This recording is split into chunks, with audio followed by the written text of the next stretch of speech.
Hey everyone, this is Victor from Cyborg for Life, and I want to welcome you to episode 24 of Lengthening Live, where the patients get to interview the guests. And today I want to welcome you because we have a group of awesome, individuals who all had limb length discrepancies in one way or another. We have one guest who, is a loved one of another patient who has a limb length discrepancy. But I'm going to go around the panel and introduce each of them. So, starting from my right, we have Kevin. What's up, Kevin? We have Eileen. We have Elijah. And we have Bryan. Welcome, guys. I really appreciate you guys coming out today. So we're going to go ahead and start off by, just pretty much introducing you guys, if, one by one, going around the panel so you can give a little quick snapshot of your limb lengthening journey. And then we'll go ahead and answer some of the questions that from the live chat. All right, let's get it started. So Elijah, let's go ahead and start with you.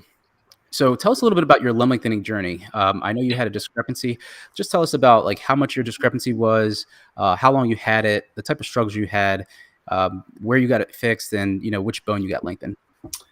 Sure. Well, I had a genetic leg length discrepancy. It's first discovered during a scoliosis check my first year of high school. It started as 3/4 inch, and then as I went through college, it grew to a full inch.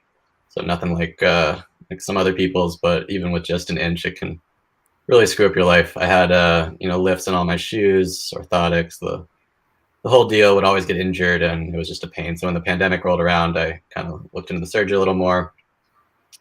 I got the stride nail done in January of 2021. Got it removed this past January. So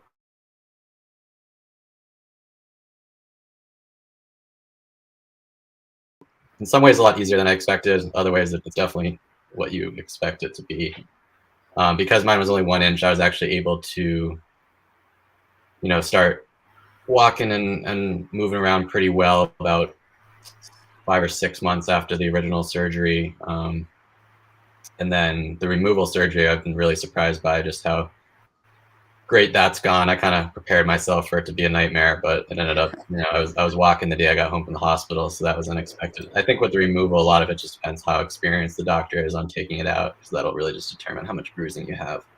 Yeah, for sure. And Elijah, let me ask you a little bit about your story. So you had the stride nail done in your femur. You said it was a little, like about 1 inch, but you were an athlete, right? You like to work out. You do a lot of the, lifting and stuff like that. But how did your discrepancy impact your sports throughout your life? Can you tell us a little bit about that?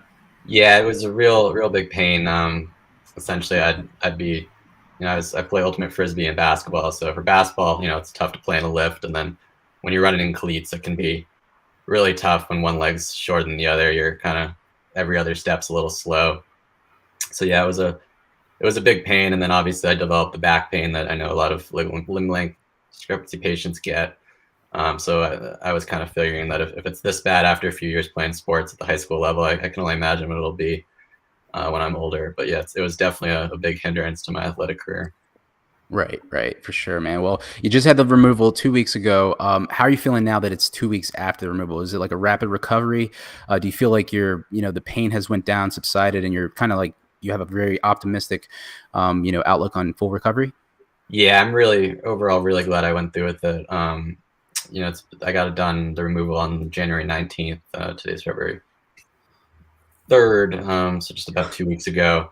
Yeah. I was walking the day I got home from the surgery. I haven't used the crutches at all. I was even in the gym on Monday doing a little upper body workout. Wow. So it's definitely been nothing like I was prepping myself for, and it's really you definitely feel the difference when the rod's out of your leg. That's another thing I was looking forward to, and totally just feels like I did before the surgery, but now I got even legs. So overall, really grateful I went through with it.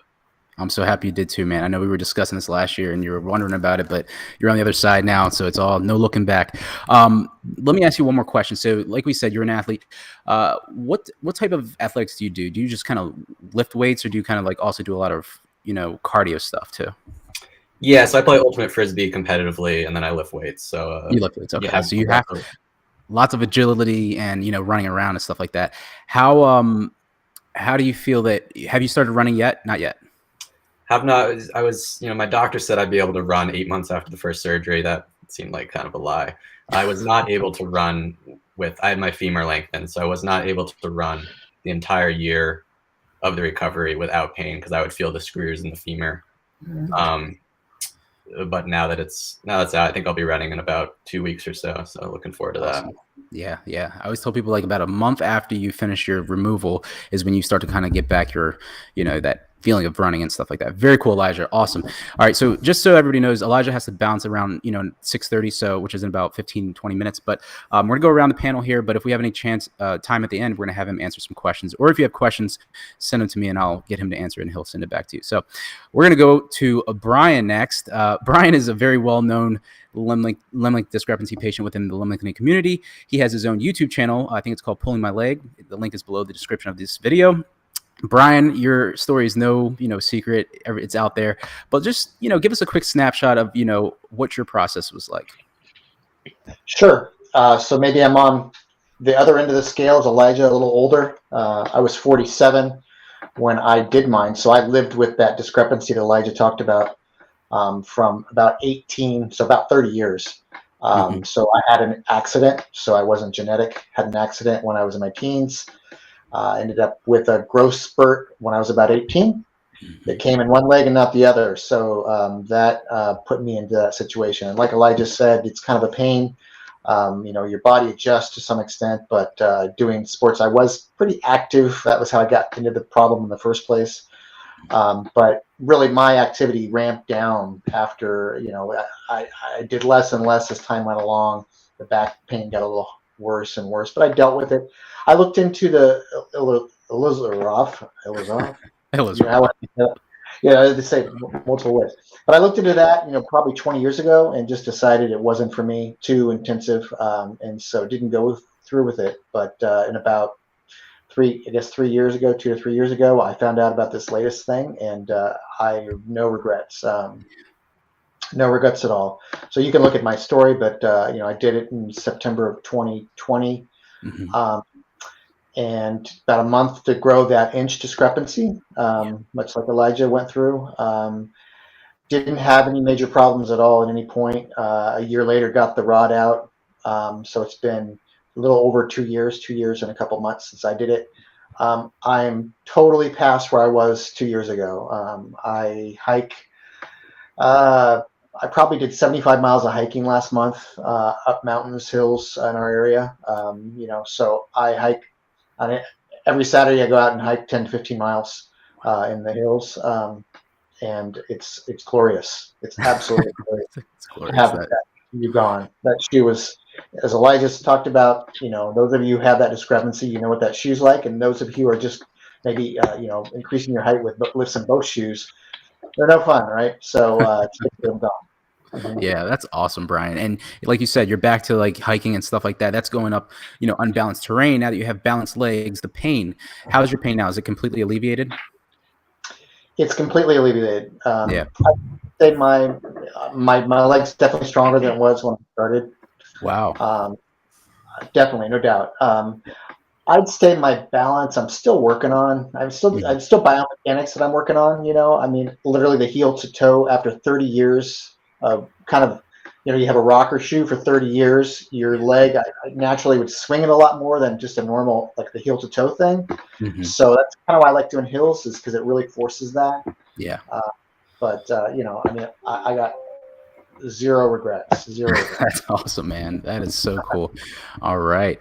Moving right along the panel here, we're going to introduce Eileen. Now, Eileen is very special because of the fact that she's actually the wife of a limb discrepancy patient, her husband, who actually had the Taylor spatial frame on his tibia. Eileen? They broke both of his bones. Oh, wow. So there's 12 rods that are attached to the fibula and the tibia. Right. Yeah, they had to break both bones. Yeah, so he had that, but he doesn't have so he didn't get lengthening over nail. He had just an external frame, like the external fixator, correct? Just the exactly. Okay. Now, when did he have his surgery? So, it's kind of ironic. It was 1 year ago today that we had our initial consult with the orthopedic surgeon. Wow, are you kidding me to this day? 1 year today. That's cool. So he had surgery July 8th. So a while ago, and we're looking at having it off next Wednesday. Wow. And we have extended his leg 2 inches, and I've made all the adjustments on it to the 6 struts. To the struts, yeah. See, Brian, But so you know, she had like the external frame that you were looking at. so he's older too. Not older. He's 56, and Hmm. you know he's lived with this, and this is a result from an accident, a motorcycle accident in his early 20s, Oh, wow. and it just it was just a horrific to begin with. So from that point forward, his leg was deformed and 2 inches shorter than his other leg. So he has lived with that and worked with that for all these years, now being 56, and then decided he started having the issues, the back aches and the hip and the knee.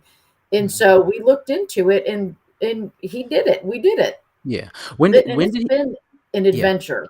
Yeah, I bet.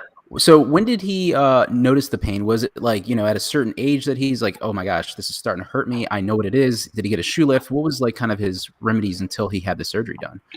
So he never used a shoe lift. He always just kind of put all of his weight on his left hip, and he kept his right foot kind of elevated. Yeah. Like if he was standing at the kitchen sink, his right leg was always just up 2 inches. Mm-hmm. And so probably the past 7 years, he started noticing that he's having issues. And, and we ride motorcycles, we want to be active. And so, so this is what we're doing because we want to continue to be active. A motorcycle's 1,100 pounds. Yeah. He needs the stability of that leg. Yeah, I see. Wow. So you were the orthopedic mechanic lengthening his limbs with the wrench essentially on his tailored spatial frame. 3 times a day. 3 times a day. Incredible. Well, we're very happy for your husband. We're going to give him a shout out here. What's his name? Thomas, well, good luck to him. Next week. He's getting his frame removed, so he'll be all ready to start walking and on the path to recovery. Impressive. Mm-hmm. All right. Next up, we have Kevin. Kevin is a limb length discrepancy prospect. He has a really big discrepancy, and he's looking around. He's doing the research, looking to get this done. So, Kevin, tell us a little bit about your story. So, my story is a little similar to Brian's story, where I got hurt when I was younger, around 11. And I'm in my 40s. I'm 43 right now. So I've been suffering for over 30 years with this. It got worse as I got older because, the injury happened when I was young and the growth plate got damaged. And I guess as I started to grow, the discrepancy started to get larger and larger to the point where it's like almost 3.5 inches difference. So that kind of, threw me off in my early adulthood, where I kind of said, you know what, I'm gonna try to see how long I can go with using the lifts, and just kind of live my life until it starts to bother me. And at this point now, I have to do it. I have to get surgery done. So I've been looking around. I've seen, as you mentioned, Dr. Rosbrook in HSS in New York. I am open to now going out of state and checking Baltimore, where that's where you got yours done, Vic. I got it done in Baltimore. Yes, sir. Yes. I'm going to be looking into Baltimore. And I watch your channel, and I see all these different doctors in different states, and it's tough. I mean, they seem like they're all good. So, where do I go? So right. I am vetting. I'm going through, checking out, trying to see which one is going to work for me. And then also, insurance-wise, I have to make sure, because I don't have all that money to shell out to do the surgery. And thank God I have insurance. Mm-hmm. So I just need to find a doctor that's going to take my insurance, and I'll work around that. But you get it done, man. That's impressive. So you're definitely going to go through with it then. Yes, I am. I have to. At this point, I have to do it. I have a lot of back pains, knee pains. It happens. Once I guess the body starts to break down once you're getting older. If I was young, if I was in my 20s, it'd be a different story. Because I'll be honest with you, in my 20s, I didn't feel all these pains. Right. Now I'm feeling it. And I live in the north, so once it gets cold, like today, I said to myself, I was driving home, I said, I have to do this surgery. I mean, my knees are killing me because of the weather. Yeah, So, yeah, you it know, adds up. It definitely does, and that's one thing my surgeon actually mentioned to me. She said, "Victor, you should probably get it done." I was, early 20s, and she said, "Get it done now, because as you get older, you're gonna start to feel the aches and pains." So, it's for sure. But you're still young enough to get it done and recover fully. So that's a good thing about that. So yeah, man, we'll stay in touch and we'll keep you posted with the best options for you. But now, Elijah, you got it done. You live up north too, right, on the East Coast, in New York? Yeah, I got it done over at Boston Children's Hospital. So I'm 23, Okay. so it's still under the 28. Yeah, yeah. Okay. So they only do like under a certain age. Under 28, I believe. Under 28. Children's Okay. Hospital, yeah. Gotcha. All right. I was trying to see if you could get it done there, Kevin, but unfortunately not. But hey, that's all right. All right. And then our last guest here is April. April is also a limb discrepancy prospect. April, welcome to the show. I'm so sorry about the, I got to unmute her. So there you go. I really appreciate you joining. April, can you turn the volume down a little bit? I think it'll be your speaker a little bit, because I think it's echoing a little bit. There you go. Can you just a little bit? Can you hear me? Yeah, I can hear you. Okay. Is it still echoing? Nope. You're good. So Okay. tell us a little bit about your story, April. You have how big is your discrepancy? What type of struggles have you faced with it? And what are you thinking about? What's your plan to get it done? Okay, so just 1 second. I have a 7-year-old making French fries. I'm sorry. And his noise in you. Okay. Can you repeat that? I apologize. Yeah, sure. I was just trying to basically get a quick snapshot of your limb lengthening journey. Now we know you're a prospect. You haven't got it done yet, but you have a big discrepancy. It's giving you some issues. What's your plan to probably go through with this procedure? Yeah, so my right leg is about 5 inches shorter than my left. Mm-hmm. So this has been going on from what my aunt told me since I was about 2 years old. That's when they realized the limp in my walk or what have you. So what my plan is thus far is to go to the Paley Institute here in Florida and have either Dr. Paley or Dr. Robbins straighten. They have to straighten as well as lengthen my right leg. Not only is it shorter, but it is severely bowed.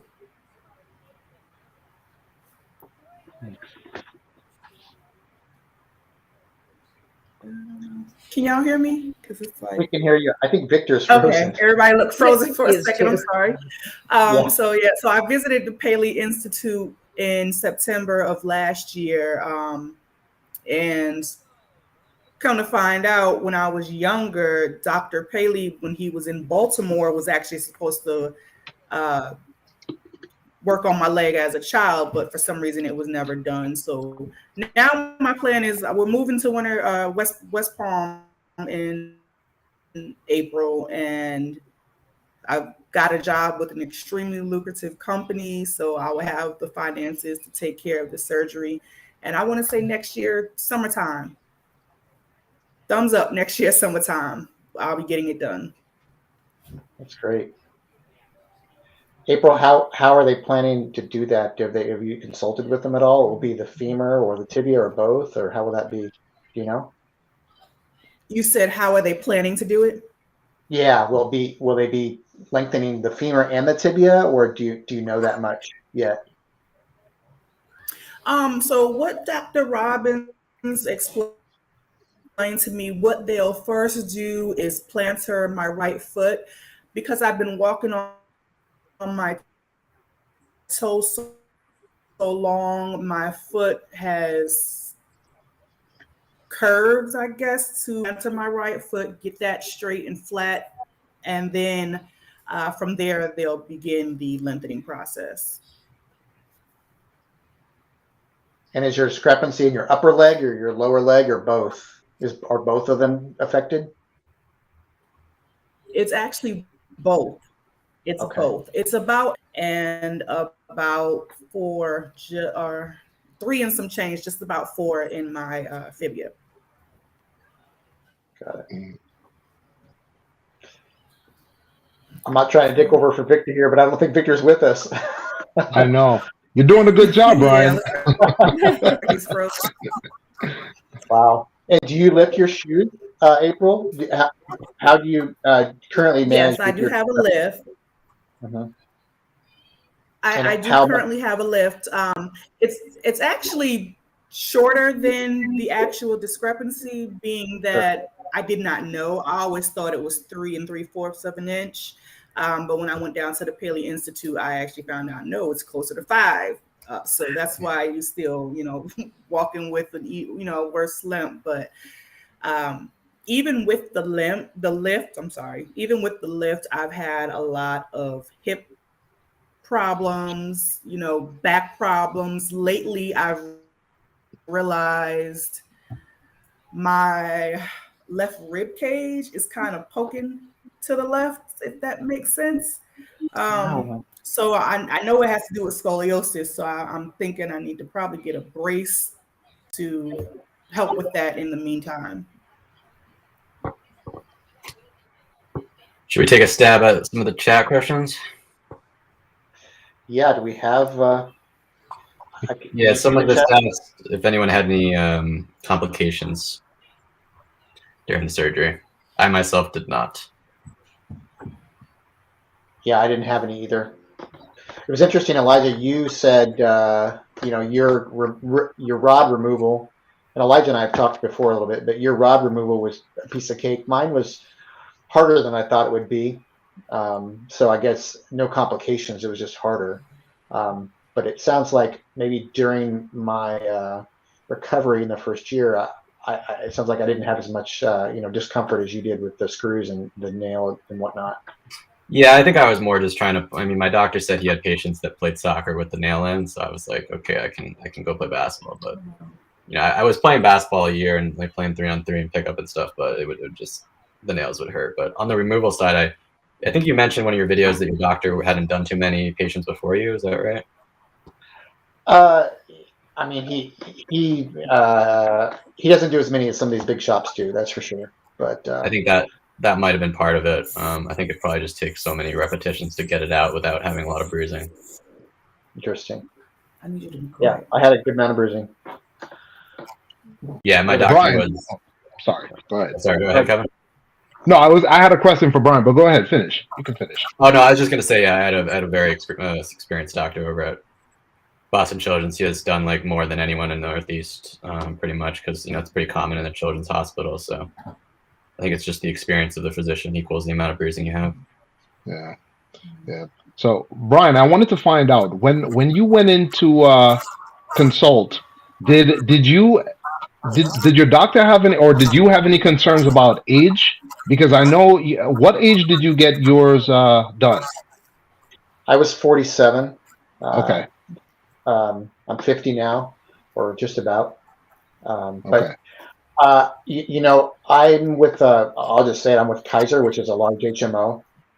So it's not, I was going to, I wasn't going to one of these institutes that, specialize in this sort of thing. So there's some pediatric surgeons, orthopedists that had done it a lot in Kaiser.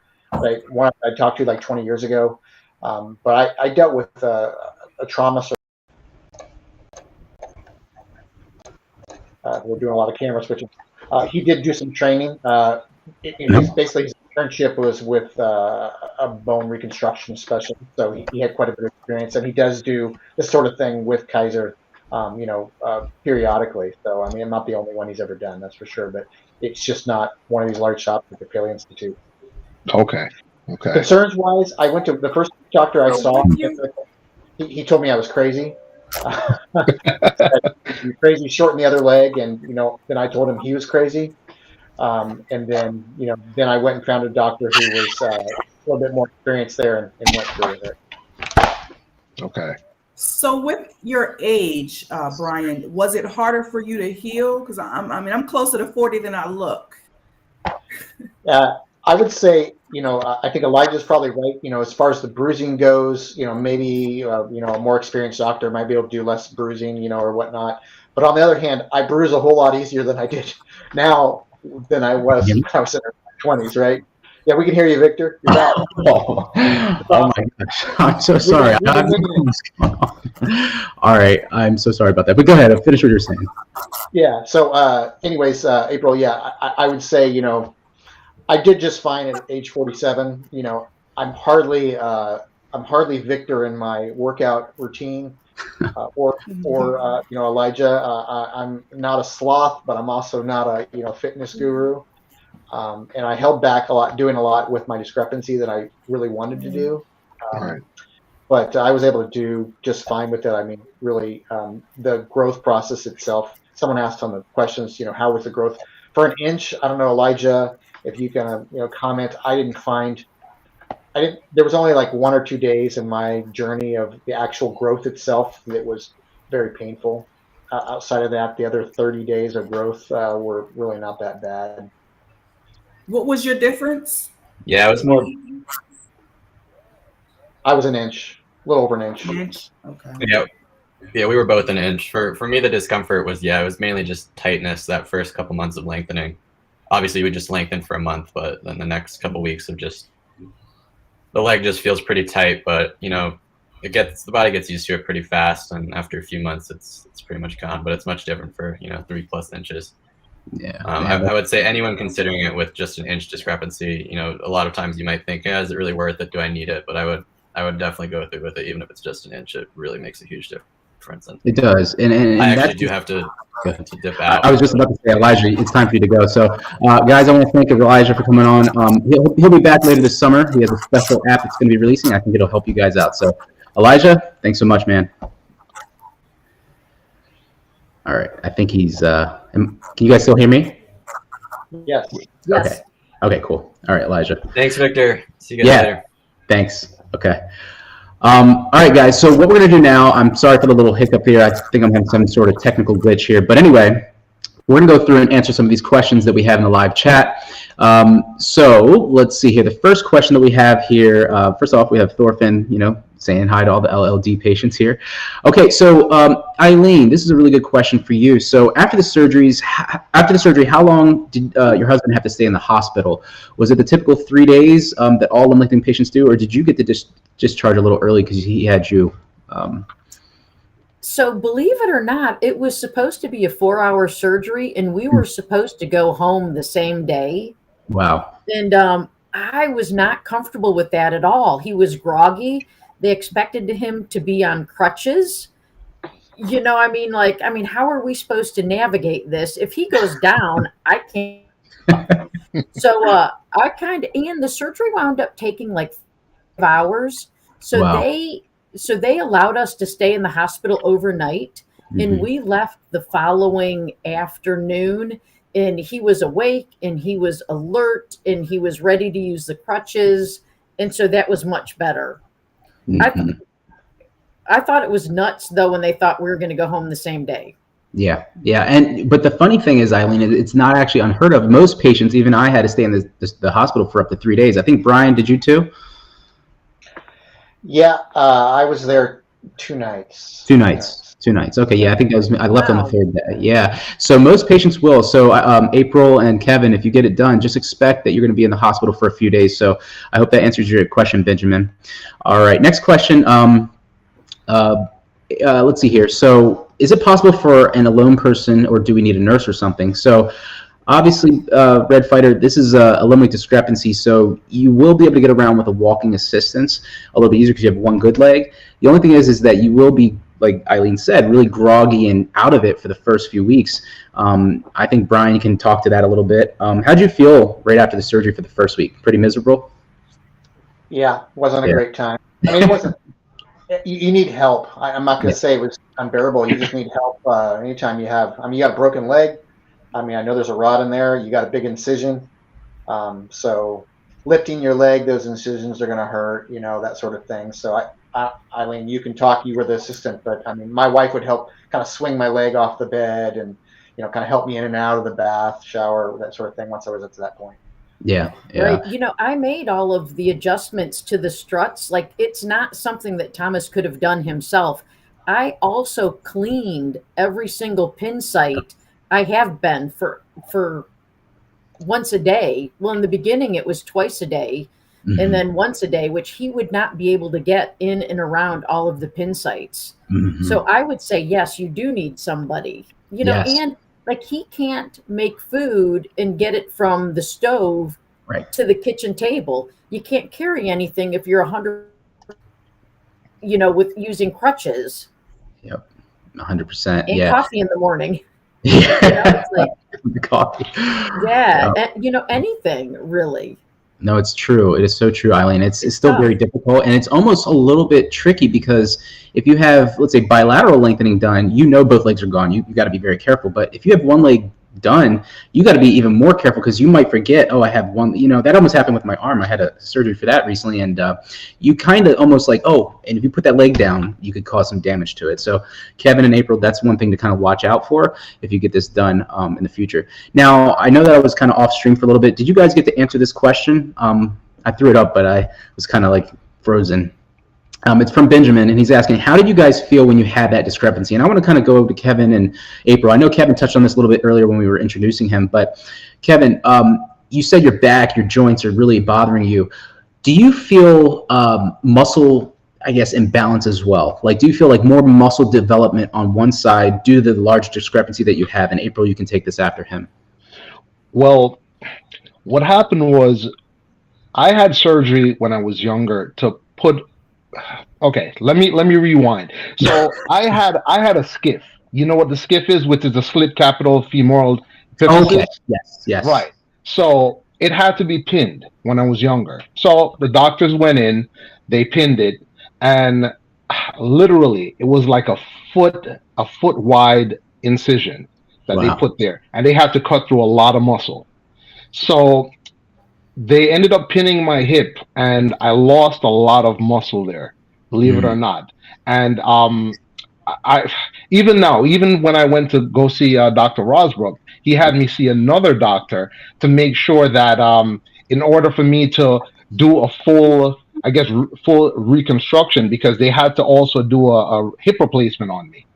Because my hip, the femur, the head of the femur was destroyed due to all the pins going in. So he suggested, hey, do a hip replacement, and that'll actually give you another inch. So I wouldn't have to do too much with the precise nail. I would only have to do 2 inches with the precise, and then I'll get an additional 1 from the hip replacement. But when I went to go see the doctor, he said to me, the other doctor, he said, listen, he says, there is a chance that because of the trauma that you went through when you were younger with the surgery, you might not be able to have a hip replacement, because he's saying that it's a gamble. You could end up being using a cane for the rest of your life, which was scary. So I said, you know what? I'll leave the hip replacement alone. I'll just do the precise nail and call it a day. Whatever I get from it, I get from it. If it's 3.5 inches that is difference, and I get 3 inches, I'm fine with that. If I have to wear a lift, it is what it is. The lift that I'm wearing right now is a lot. So, I'm fine with anything, even if I got 2 inches. But getting back to your question, so I don't feel a difference with the muscle, but I know I lost muscle. Okay. I know I lost muscle. And then even if you were to look at my 2 legs together, one is much larger than the other one. Yep. And that's because of muscle. Yes, that's one of the imbalanced things that I was talking about. A lot of times one leg will take more of the load and develop differently than the other side. And now that's one other point that you brought up that I want to kind of highlight here. People with leg length discrepancies don't only have a shorter leg. Sometimes they have deformities like April here. Now, April, you mentioned you have a little curve. You have a little bit of curve in your fibula. Was it the tibia as well? It's the fibula. It's the fibula. The fibula is, yes. Fibula, okay. Now that's the smaller one. Do they plan to correct? Well, actually, that's forget that question. So, what type of complications or struggles did you have to go through with your discrepancy? You mentioned painful, muscles and back earlier, but tell us a little bit more about what you had to face with your discrepancy.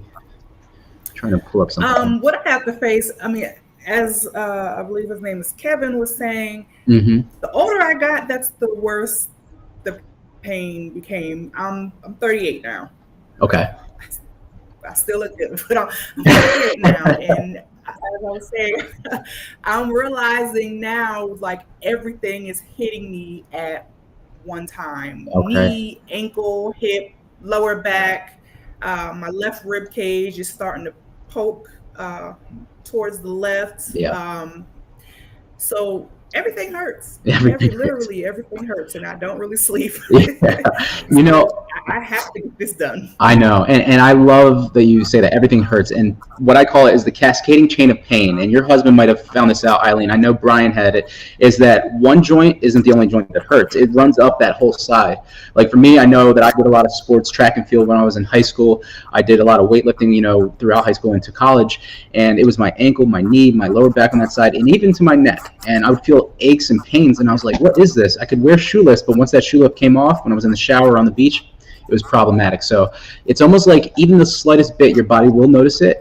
So it is almost like if you don't get it done, you're looking at shoe lifts for the rest of your life. So, all right. I told my daughter, I was like, once I get it done, I'll be your height. I was like, well, I mean, I'm 5'2", but I'm not really 5'2". That's right.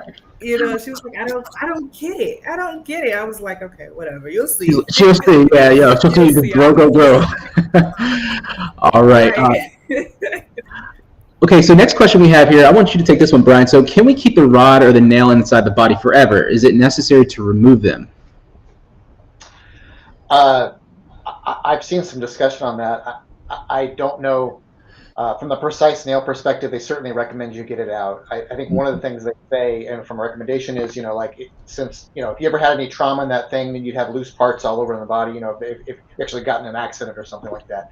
I think beyond that, just, that's certainly logical. Yeah. It feels better with it out. It really does. So, the encouragement is to get it out. I do know that I've seen people on forums where they've kept it for a couple, years and maybe still have it and haven't had it out yet. For financial reasons or, just don't want to go through that or not. But I think you heard Elijah say, and then I think, Victor, I know you've heard you say it, and then I said it. I don't think it's all psychological. When you get that out, you feel, you really do. So highly recommend it. Right. And for Eileen's husband, Thomas, he's going to have to get his out because we know that once that fixator comes off, he's going to feel like a new man. He'll have new length, 2 inches and new height. Not only that, but he'll have that big, bulky frame gone. So, Eileen, how has his experience been with the tailored spatial frame? It's a circular frame that surrounds his lower leg. So sleeping, walking, dressing, what kind of struggles did he have to face with that big frame? Okay, so this is the funniest thing. So he can't put on any pants or shorts, but you can buy snap pants and snap shorts. That's clever. So he has a couple pairs of shorts. He has a couple pairs of pants, depending on how cold it is here in Texas. Yeah. But so that was like a big adjustment, and we realized that. We thought of it like a couple days before the surgery. Like nothing's fitting over it. So yeah. So I had to kind of make a little innovation, move there to kind of make sure he can get clothed properly. That's true. And one thing that a lot of people who have it on the femur, they'll do the same thing. They'll slit their pants or their shorts, and they'll kind of keep an opening there. You have to kind of modify your clothing for sure. Okay. Yeah. We have a few more questions in here, and then we'll probably wrap up. Let's see here. The next question is, okay, this is somebody about pain medicine. So what type of medicine did your doctor give you to manage the pain? Eileen, let's ask you, because your husband had the external frame, and that's probably a little bit more painful than an internal nail. What type of pain meds did his doctor prescribe him? It was like a medium strength opioid. I don't remember the name, but we were really worried and careful about that because he was on pain meds for the first month. Wow. Which is just scary. And so the doctor, if he needed a refill, he alternated between 2 different ones. And one was a lower dose, and then one was a little bit of the stronger dose. And my husband was really careful to only take it when he needed it. Yeah. And he really, it's a lot of sitting on the couch and keeping your leg up. As soon as he puts his leg down, his foot and his leg just swell up. Yep. So, but the pain meds were we're just very aware of it. Yeah, that's true. Bryan, did you have to take anything special? Did you have Oxy? What did you have? What did they give you? I'm trying to remember, to be honest. I don't remember which one they gave me. They gave me something strong. I don't know if it was hydrocodone or whatever it was. I don't Something know. like that. Yeah. I didn't take. I'm just not a big fan of them, and not just for my own body. I don't like the way I feel with them. Mm-hmm. I had the hallucination thing and all that kind of stuff with some of them, and I don't like it. I guess I'm not. That's one thing I'm not going to be as a drug addict. I don't like it. But the point is I did take them. I told you about halfway through my growth. I had a couple of days where it just wasn't the greatest, so I took them then. That wasn't. So I didn't take a lot. What Victor? Well, I mean, I did have some sleep issues. So people have questions about that. Gotcha.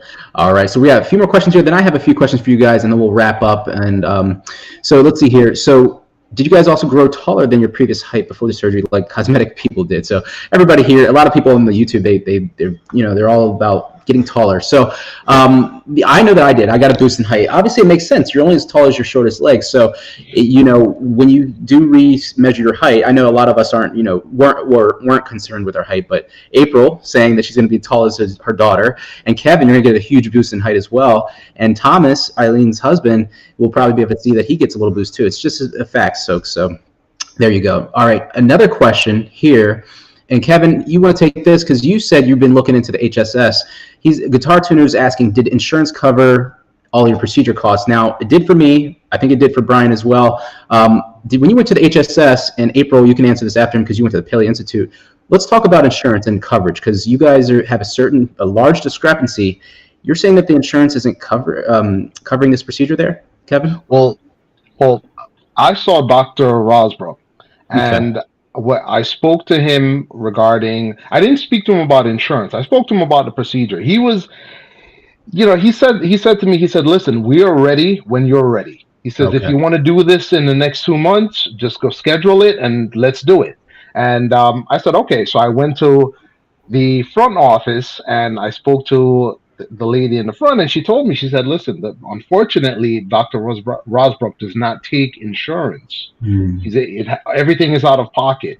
And that right there, I mean, literally, I mean, it killed my whole mood. I said, I was excited when he told me because, Dr. Rosbrook saying that he wants to do it, because that was my concern too. I didn't know whether I could have it done.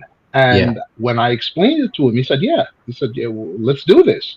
So I was very excited. And then to, get that disappointing news at the front desk, I said, yeah. So now I'm on the hunt to find somewhere that'll do it and take my insurance and cover all the expenses.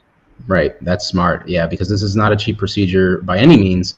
And, that's unfortunate. Now, April, can you tell us a little bit about, you went to the Paley Institute and you have a large discrepancy and deformity. Can you tell us about how you found out that they don't take your insurance? Before I even went to the Paley Institute for the consultation, they did inform me that I had state insurance, Medicaid at the time. So they informed me that they do not accept Medicaid. Okay. So I was kind of like, okay, so I mean, what do I do? So with my current employer, I elected insurance. Dr. Paley is covered, his institute is covered with that insurance, but of course there'll be the out-of-pocket and co-pays, deductible, all that good stuff. So I started a GoFundMe page.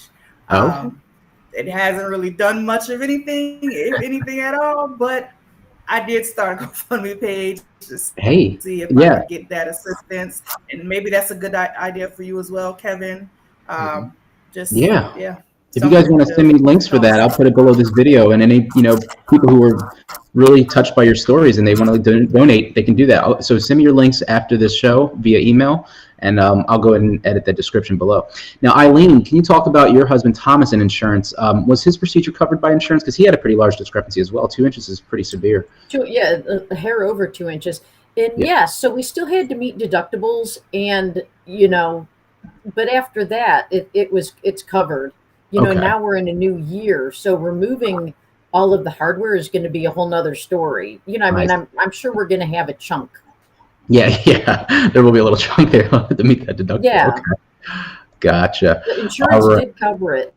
It did. That's excellent. Yeah, and that's one thing, because this is a medical necessity. I mean, it's causing physical harm to your body in the long run. You will, and I mean, if you don't get it fixed, it can cause osteoarthritis. Early on. You can see it as early as your 50s if you don't get it fixed. So, all right. So we have a few more questions. Here is the next question. All right. So let's see here. Okay, so I'll read it out. Has your leg length discrepancy caused other problems like pelvic tilt or scoliosis? Oh, okay. Bryan, can you answer this question from Height Journey? He's asking, has your discrepancy caused any pelvic tilt like hip imbalance or obliquity, or any scoliosis or spine curvature? Not much marked scoliosis, I would say, but like we've alluded to earlier in the call, there's tightness, on the side. The way my body, I don't know what you call it, like from your rib cage to your hip, that muscle there was always really tight with me. Yeah. Kind of pulling that hip up, adjusting. Your body was doing that. So yeah, just nothing, I guess, clinically diagnosed, but your body feels it, Yeah, and I know that I had induced scoliosis because it was induced because of my athletics. It wasn't, because of a congenital reason, but I was doing heavy squats, lots of long jump, triple jump, and that constant pounding with that 2-inch near 2-inch discrepancy. It did cause a little bit of spinal curvature. I know I got an X-ray done at a chiropractor, and he's like, "Yeah, you might need to get a shoe lift and then get some correction." And over time, it has, rebalanced, but I don't know if it's perfect. Now, I know Kevin and April probably have some other hip issues. Kevin mentioned earlier he had that issue with his femur and hip. And April, we know that's a large discrepancy. There probably is some, muscle imbalances and whatnot. But the good thing is, the things that you guys can look forward to is, after you get this procedure done and you start to kind of get used to your new muscle biomechanics and everything like that, you can build up the balance back between your muscles and kind of alleviate a lot of that tension and pain. So, all right. So last two questions. Okay.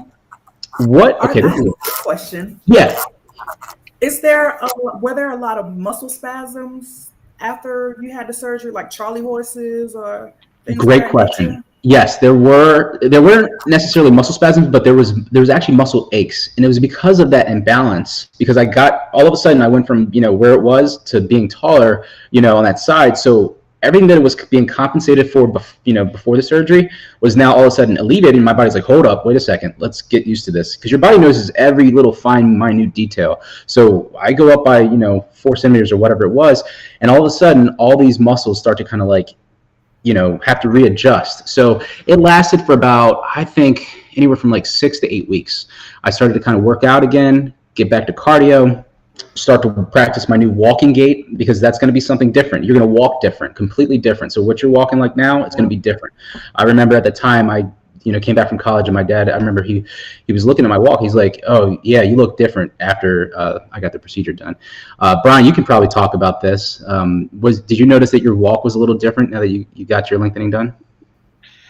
Yeah, I alluded to it a little early in the call. I don't know if you were here or not, but yeah, I work on that gait, constantly. I'm still trying to get that normal gait back. Yeah. But the muscles, what I find now is, since I compensated, Kevin and April have done for so long, and Eileen, your husband, I compensated for so long that now that my legs are much more, I guess, equal. Yeah. When I'm doing all my workouts and whatnot with bilateral movements, basically my right leg is still sore when my left leg isn't. So the the short leg, because it's like it's catching up. It's over a long period of time. So since I work, I do a leg workout, mostly hiking up hills 3 times a week, and my right leg is pretty much always sore, just because the muscles are constantly in a constant state of recovery. Yep, it's going to take time. It is a good thing, and I noticed that almost. I think it was till about 2.5 years after. Then it was kind of standby, and it just kept going. And for Thomas, Eileen, your husband, was he involved in any of the activities like working out or cardio? Did he go for a morning jog or walk before the surgery? Not so much, because he was when he worked, he was very physical. He was a power lineman, so he was climbing telephone poles all the time.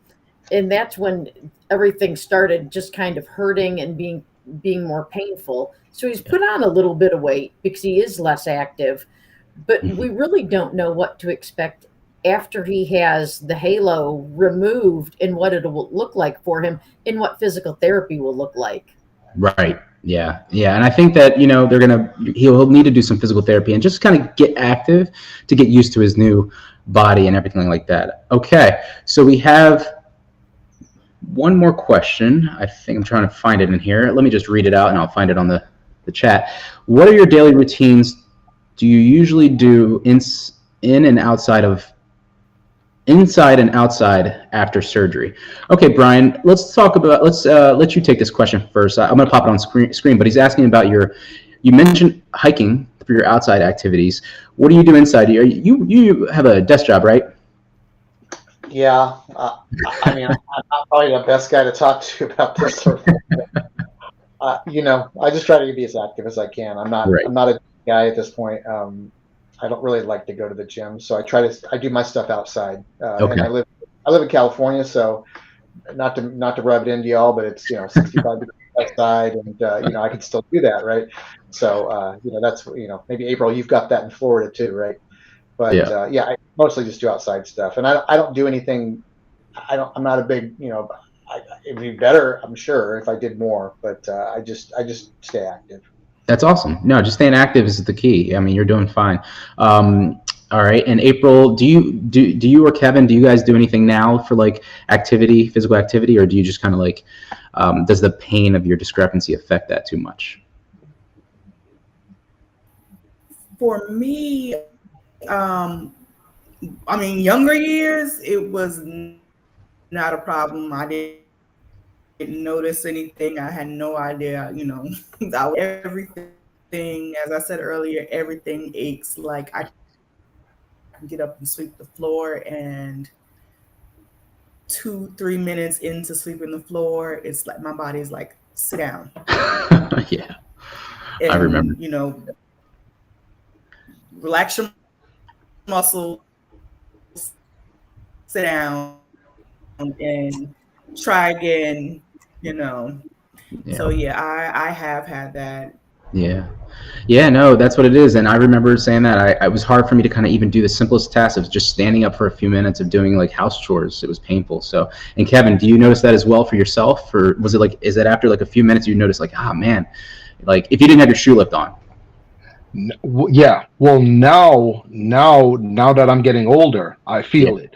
When I was younger, I mean, even now, my pain tolerance is very high. So what I do is, I know it's going to hurt me, but I just still go and I do it. I go to the gym. I'm on the treadmill. I'll push it as hard as I can.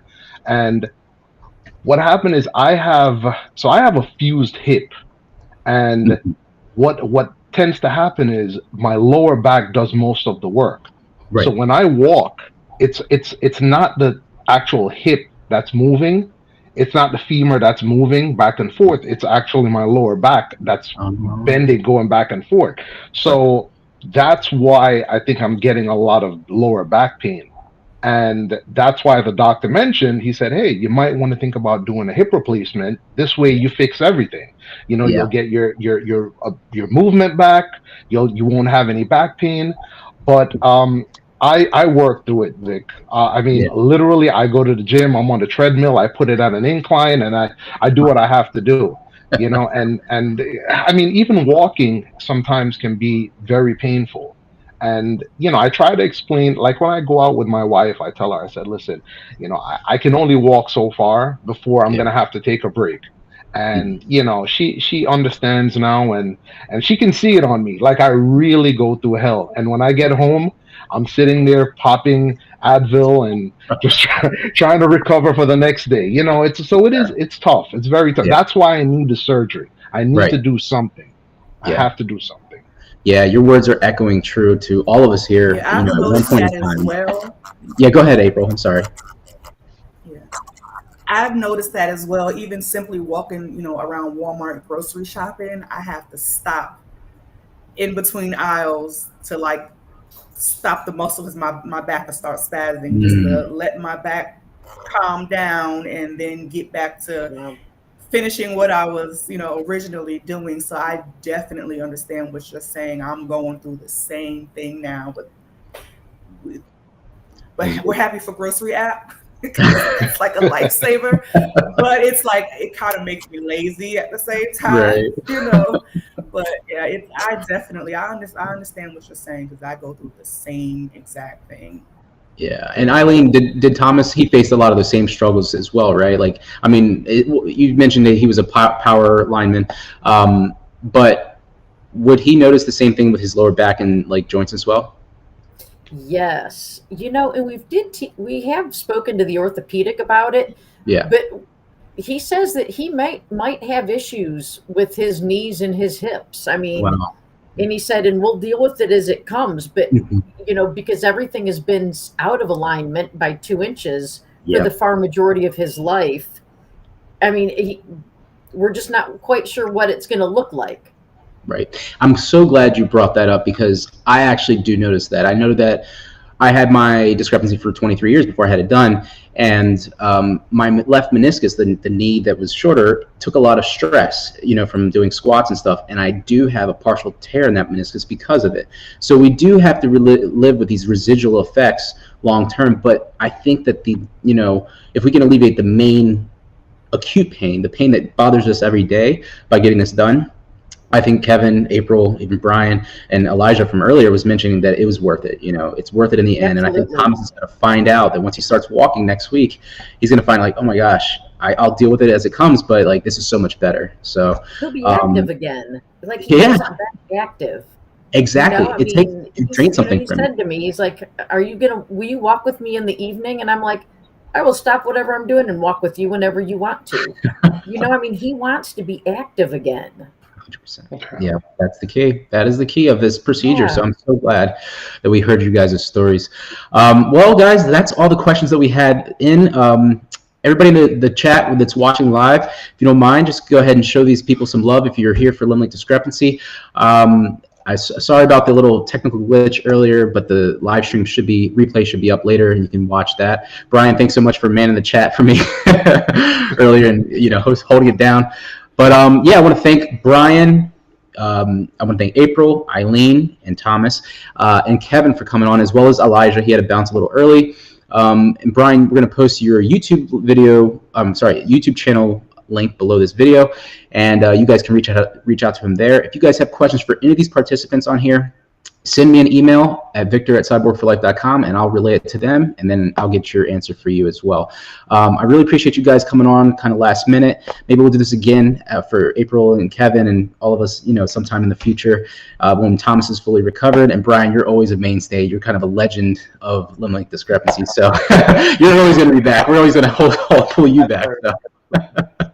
You're an expert. So, guys, I really appreciate it. All right, everyone, that is episode 24 of Limb Lengthening Live. And until next time, this is Victor from Cyborg for Life, signing out. See you guys later. Peace. All right.